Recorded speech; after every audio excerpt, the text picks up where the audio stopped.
Hello friends, I am Aman Parmar from B point visa consultant. आज इस video में हम बात करेंगे फाइनेंशियल डॉक्यूमेंट्स के बारे में। अगर आप भी इंटरेस्टेड हो किसी भी कंट्री में अप्लाई करने के लिए, किसी भी वीज़ा कैटेगरी में अप्लाई करने के लिए, फिर चाहे वो स्टूडेंट परमिट है, वर्क परमिट है, विजिटर वीज़ा, टूरिस्ट वीज़ा, हर एक कैटेगरी के लिए आपको इन डॉक्यूमेंट्स को मेंटेन करना ही पड़ेगा, अरेंज करना ही पड़ेगा। आज हम बात करेंगे कि फाइनेंशियल डॉक्यूमेंट्स में कौन कौन से डॉक्यूमेंट आते हैं, किस डॉक्यूमेंट का क्या मोटिव होता है, हम उसको क्यों लगाते हैं, कैसे उसको मेंटेन करना चाहिए, कहां से वो मिल सकता है, कौन उसको बनवाएगा। हर एक क्वेश्चन जो आपके माइंड में है फाइनेंशियल डॉक्यूमेंट्स को लेकर हम इस वीडियो में कवर करने वाले हैं। आप सभी से रिक्वेस्ट सिर्फ इतना रहेगा कि आप हमारे इस यूट्यूब चैनल को सब्सक्राइब और इस वीडियो को लाइक और शेयर जरूर कर दें। सबसे पहले जो क्वेश्चन आया है सिमर जी का, उसके बारे में बात करते हैं। सर, बैंक बैलेंस सर्टिफिकेट दे नाल ITR लगाने की जरूरत नहीं है। देखिए, जो दोनों अलग अलग डॉक्यूमेंट है, बैंक बैलेंस सर्टिफिकेट एक अलग डॉक्यूमेंट है, ITR एक अलग डॉक्यूमेंट है। सबसे पहले हम बात करेंगे जो फाइनेंशियल डॉक्यूमेंट्स होते हैं उसमें डॉक्यूमेंट्स कौन कौन से आते हैं। अगर हम सबसे पहले बात करते हैं, पहले आपका बैंक स्टेटमेंट आता है। बैंक स्टेटमेंट के बाद आपका बैंक बैलेंस सर्टिफिकेट आता है, फिर आपकी ITRs आती हैं, फिर आपकी CA रिपोर्ट आती है। ये सारे डॉक्यूमेंट्स आपके फाइनेंशियल डॉक्यूमेंट्स में आते हैं। आगे आगे देखेंगे कि इन डॉक्यूमेंट्स में आगे क्या क्या डॉक्यूमेंट्स आप और ऐड कर सकते हैं। जैसे बैंक स्टेटमेंट की बात करते हैं। बैंक स्टेटमेंट का मोटिव होता है कि जो आपके लास्ट 3 मंथ 6 मंथ में क्या क्या ट्रांजैक्शंस हुई हैं, जिस चीज़ के बारे में आप बता रहे हो। अगर आप एग्रीकल्चर यानी कि फार्मर हो तो आपके जे फॉर्म जो आए हैं उनकी पेमेंट क्या आपके अकाउंट में रिफ्लेक्ट हो रही है कि नहीं हो रही। अगर आप बिजनेस शो कर रहे हो तो बिजनेस की जितनी भी ट्रांजैक्शंस हैं, चाहे आप कुछ परचेज कर रहे हो चाहे आप कुछ सेल कर रहे हो, तो उसकी ट्रांजैक्शन आ जा रही है या नहीं। अगर आप जॉब दिखा रहे हो तो क्या आपकी जॉब की जो सैलरी है वो आपके बैंक में आ रही है या नहीं आ रही। बैंक स्टेटमेंट का मीनिंग सिर्फ इतना है कि जो भी सोर्स ऑफ इनकम आप दिखा रहे हो क्या उसकी ट्रांजैक्शन आपके अकाउंट में आ रही है या नहीं आ रही, और लास्ट कितने समय से कितना बैलेंस आपके अकाउंट में कंटिन्यू चल रहा है। इस पर्पस के लिए हम बैंक स्टेटमेंट को यूज़ करते हैं। अभी आ जाता है bank balance certificate. Bank balance certificate का मीनिंग होता है कि लास्ट डे, जिस दिन आपने वो बैंक बैलेंस सर्टिफिकेट निकाला है, उस समय आपके अकाउंट में टोटल बैलेंस कितना था।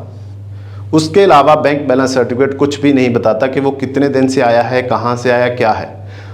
बैंक बैलेंस सर्टिफिकेट का एक ही मोटिव होता है कि लास्ट डे जिस दिन आपने वो बैंक बैलेंस सर्टिफिकेट लिया है उस दिन आपके अकाउंट में टोटल कितना बैलेंस था।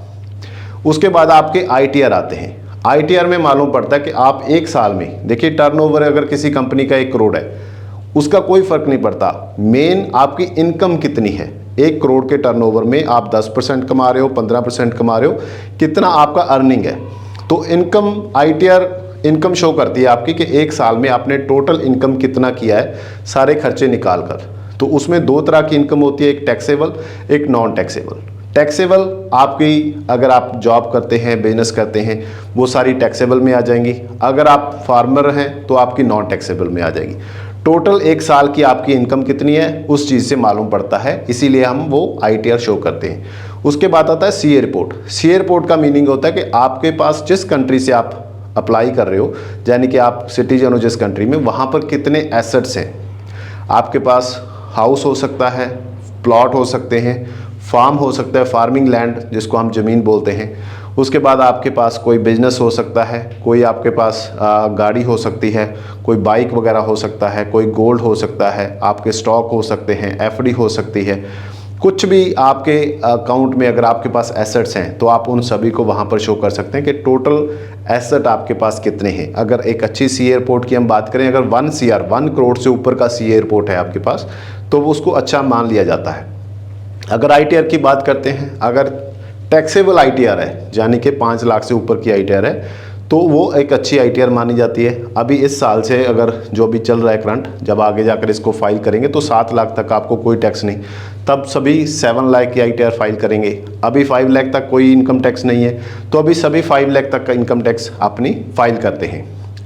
इन सभी डॉक्यूमेंट्स के बाद जो मेन आपका आता है कि जैसे हम ITR की बात कर रहे हैं तो ITR में अगर आपके पास कोई भी पर्सन ऐसा है जो काम करता है चाहे नहीं करता, बहुत सारे लोग ऐसे रहते हैं जो जिनके मदर हाउसवाइफ होते हैं, जहाँ जिनकी वाइफ हाउसवाइफ होती है, या जिनके फादर रिटायर हो चुके होते हैं, जहाँ उन्होंने वो फार्मिंग करते हैं, तो उसके साथ भी, फार्मिंग के साथ भी अगर वो रिटायर हो चुके हैं तो भी आप अपना एक्स्ट्रा कोई बिजनेस शो कर सकते हैं। आपकी मदर हाउसवाइफ है तो भी आप अपना अदर इनकम शो कर सकते हैं। अगर आपकी वाइफ हाउसवाइफ है उसका भी आप अनदर इनकम शो कर सकते हैं। तो कोई भी पर्सन जो इंडिया में है वो कोई भी टैक्स पे किए बिना सिर्फ 500 रुपये में अपना ITR 5 लाख तक का फाइल कर सकता है इस साल भी।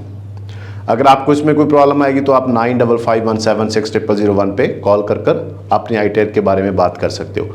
अभी आप सभी को ये क्लियर हो चुका होगा कि फाइनेंशियल डॉक्यूमेंट्स में हमें क्या क्या चाहिए, कैसे कैसे हमने उसको अरेंज करना है। अगर आप अनदर डॉक्यूमेंट्स की बात करते हैं, अगर आप फार्मिंग यानी कि फार्मर हैं तो आपको J फॉर्म जहाँ से आपकी इनकम आती है उसको भी साथ में अटैच करना होता है। आपके पास तहसीलदार का सर्टिफिकेट आप बना सकते हो, जो भी आपकी इनकम रहती है पर एकड़ के अकॉर्डिंग तहसीलदार उसके अकॉर्डिंग आपको इनकम सर्टिफिकेट बना देता है, उसको भी आप ऐड कर सकते हो। अगर आप जॉब करते हो तो फॉर्म 16 मिलता है तो आप उसको अटैच कर सकते हो। उसके बाद अगर आप बिजनेस करते हो तो आपकी जितनी बैलेंस शीट्स होती हैं, जितना भी आपने अपना बिजनेस का बैलेंस शीट बनाया है आप उसको भी इंक्लूड कर सकते हो, ताकि वीज़ा ऑफिस को एडिशनल डॉक्यूमेंट्स के साथ आप कन्विंस कर सको कि जो भी आपने फाइनेंशियल डॉक्यूमेंट्स में डॉक्यूमेंट दिए हैं वो सारे जेन्युइन हैं।